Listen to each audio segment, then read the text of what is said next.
Hi there. Happy Sunday. What a beautiful, beautiful day it has been today in Michigan.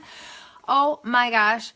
But I have to tell you, I gotta be honest, I haven't even hardly been outside. I went outside for a couple minutes and put Blake out on the trampoline, but that's about it. I've been working all day, and I just had something come across that I was like, you know what? I think I'm going to talk about this because this is really important, and I wanted to share.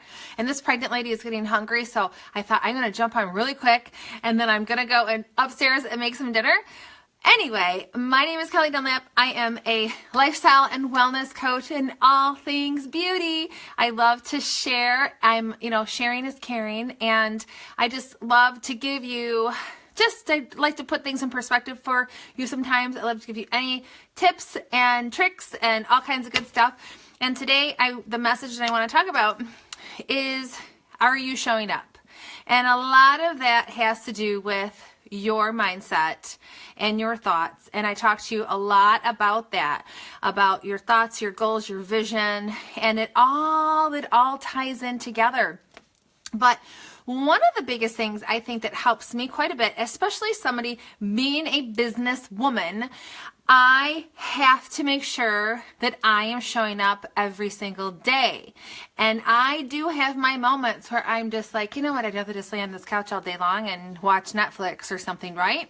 But as I always say, it is not going to get me any closer to my goals, any closer to that vision, or anywhere near I want to be as far as my success goes. So wanted to share that. This just a quick tip with you is, when you wake up every day, ask yourself that question. Look at yourself and say, would I hire myself today? Would I, or if you're in, let's say, the network marketing business, or whatever word you want to use, sponsor, recruit, whatever it is, hire, would I want to recruit myself? Would I want to sponsor myself? Am I somebody that has that contagious electric energy? Am I putting that forth today? Am I giving my all?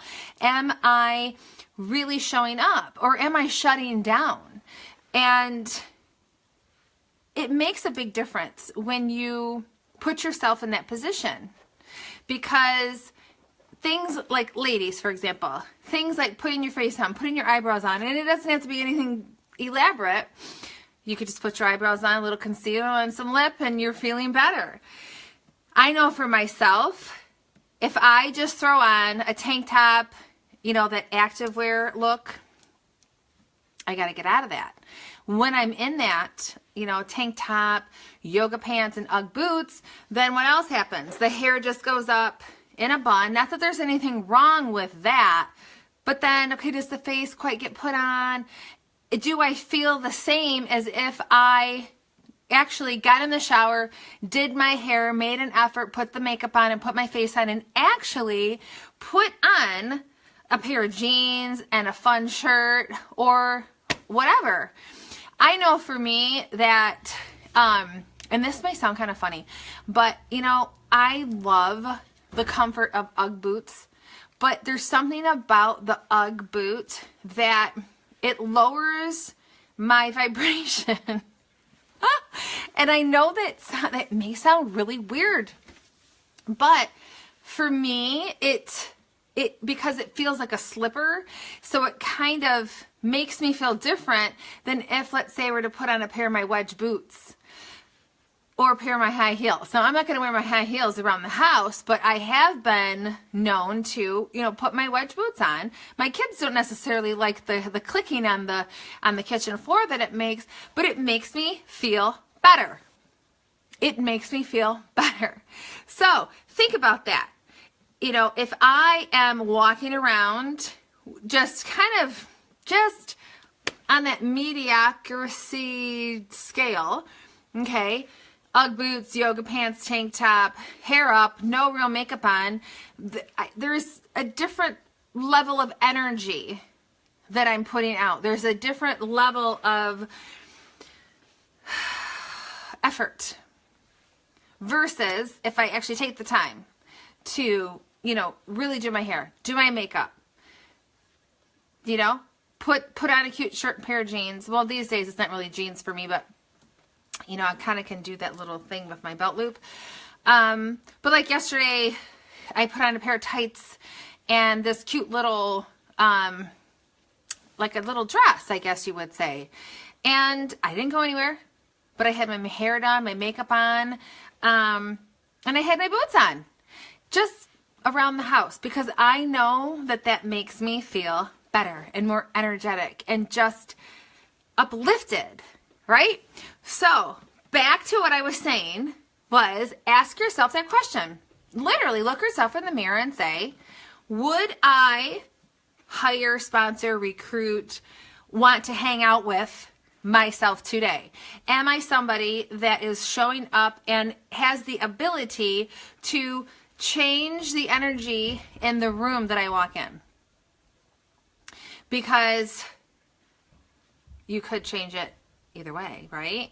So if you change the energy in a positive way, you can change the energy in a positive way when you're feeling positive, when you're feeling pretty, when you're feeling put together, when you're feeling like just all pulled together, right? You're going to change the energy in the room. You're going to help somebody by your positive energy. You're going to help to up level and uplift them. They're going to want to be there with you. Okay? Just like if you're surrounding yourself by people that, they don't show up. They don't care to up level themselves. If you're hanging around that, then they're going to pull you right down with them. Okay? And if you are that person every day, like think about your kids or, people that you're around every day, you're going to do that with other people. And you want to be that person that people are like, I just like to be around him or her. I just like the way that, I just love her energy. I just like the way she is, or the way he is, or whatever it is. You don't want to be the person that's like, oh my God, steer clear of Kelly. She's such a downer. For the love and for Jesus, Pete, sister, can you put some makeup on for a second? You know what I'm saying. So at the end of the day, ask yourself that question. Maybe tonight, say, gosh, was I somebody that was I somebody that I would actually seek out to be around? If not, then guess what? There's always tomorrow. And you can change that. That's the beautiful thing. Every single day we have an opportunity to make that shift, to make the change. There's that period that you'll go through that's, everything is great. It's called the 5 different, I can't remember the exact term, but there's 5 different things that you go through. It's like the emotional steps of change. And the first day or two, you're like, yes, this feels amazing. I love this. This is great. Then the next day or two, you start to question, like, is this really worth it? Like, is this really going to make a difference? I don't know. Yeah, maybe not. Whatever. Why should I even make an effort? Doesn't matter. And then there's that feeling of, you know what? This is just, I don't know if this is for me. This is not, this is uncomfortable. Oh God, this is a lot of work. I don't know if I want to put all this work in, right? Because I'll tell you, taking care of yourself and up-leveling and all that good stuff, it's a full-time job. It's a lot of work. Yeah, it is a lot of work. So are you somebody that has that self-worth and that self-love and really wants to up-level and wants to help and share and, all that other good stuff?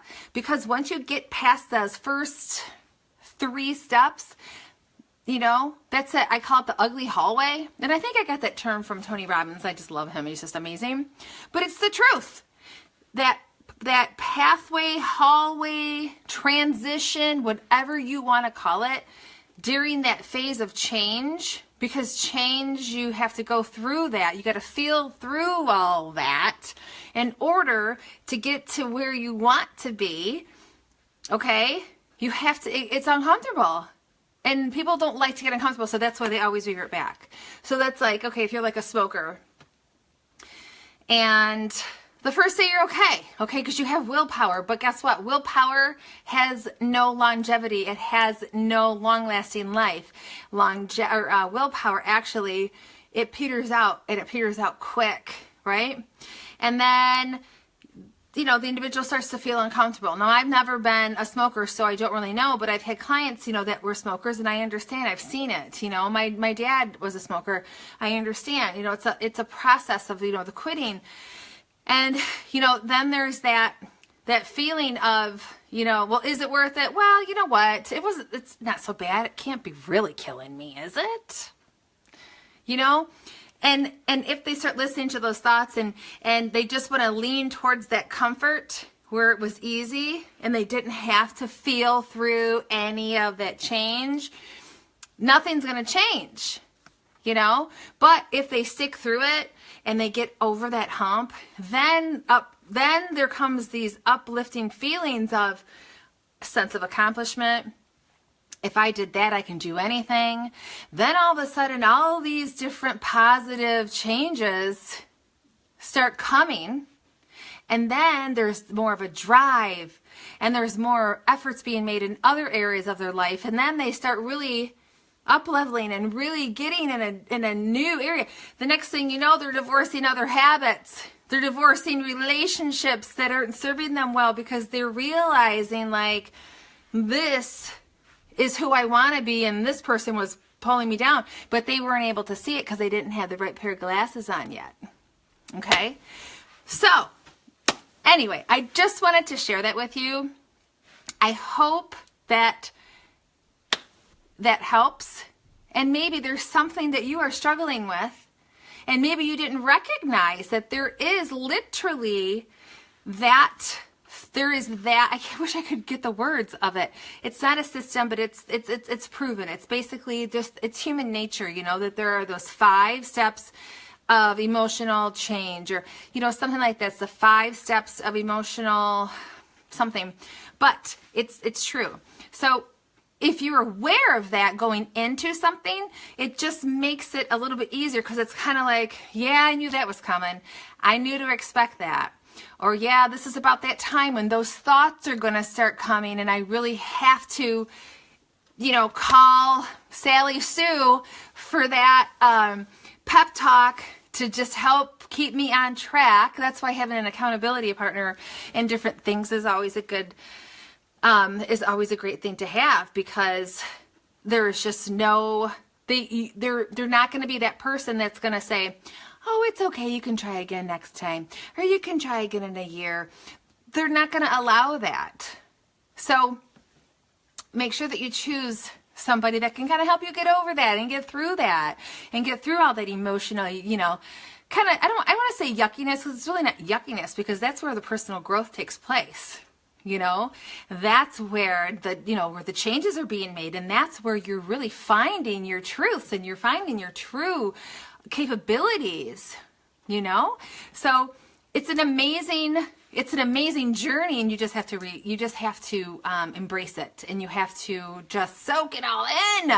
And like I said, you gotta feel through those emotions, but just know that at the end of it, there's just so much greatness. So enjoy your Sunday evening. I'm getting hungry. I have to get upstairs and I got to make some dinner and eat before I decide that I want to eat a horse or run to Taco Bell or do something crazy like that, right? So I will talk to you soon. Thank you for tuning in. Please share if you feel that this is something that one of your friends, families, or, you know, any of your Facebook friends could benefit from. And I appreciate it. We'll see you soon. See you next time. Bye.